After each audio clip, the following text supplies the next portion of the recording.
the Synthetic Volatility Index Indicator, which is offered for various platforms on the TradingFinder website. From this section, you can download the indicator file for MetaTrader 4 and MetaTrader 5 platforms and run it on the chart. Additionally, traders can read this page to understand how the indicator works and functions.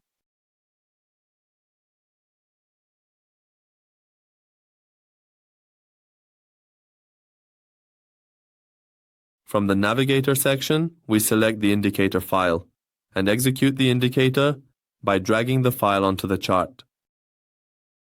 Once the indicator is placed on the chart, an oscillator window is displayed at the bottom of the chart.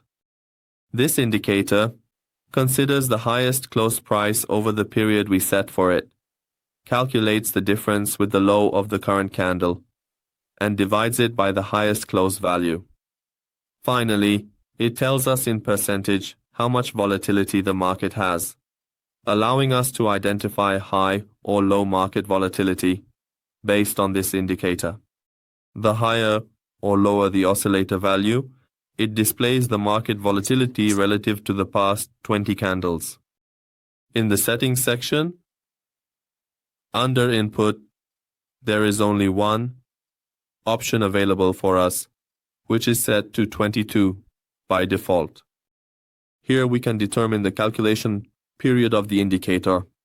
For example, I will set the number to 50 here, and it displays my calculations based on the past 50 candles, which I specify here. Well, friends, we have reached the end of this indicator tutorial.